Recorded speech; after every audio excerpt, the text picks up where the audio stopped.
lakini pia kuna baadhi ya maneno mengi kwamba Damaro ndio ninakwambia Tanzania.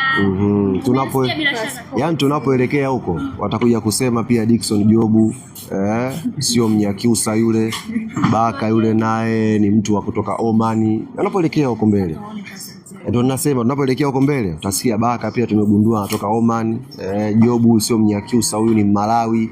Napoelekea huko mbele kila mtu atakuwa anasema, hata muda unaweza kusikia muda anatoka wapi, Kuwait sijui huko Ethiopia, wanaanza kuongea vitu vingi. Sisi kama Yanga, na ni muhimu wana Yanga wakalifahamu hili jambo. Kila dabi inavyokuja inakuwa na maandalizi yake na michezo yake ya nje ya uwanja. Kila dabi inavyokuja inakuwa na maandalizi yake na michezo yake ya nje ya uwanja. Sisi kama uongozi tunafanya tathmini yetu, tunagundua baadhi ya michezo ambayo inaweza kuchezwa nje ya uwanja.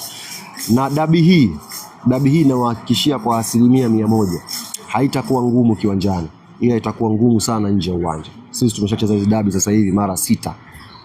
Tuna uzoefu nazo. Dabi hii ya tarehe 1 mwezi wa 3 haitakuwa ngumu kwenye pitch. Dabi hii itakuwa ngumu sana nje ya uwanja. Kwa nini? Kwa sababu kuna vitu vingi sana mtashuhudia kutoka katika watu ambao wako nje ya Yanga na katika watu ambao wako ndani ya Yanga.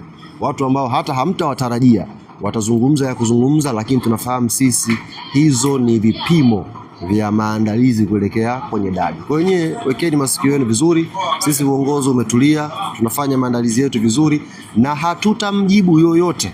Majibu yetu yote tutakwenda kuyaonyesha New Amani Complex tarehe 1 mwezi wa 5.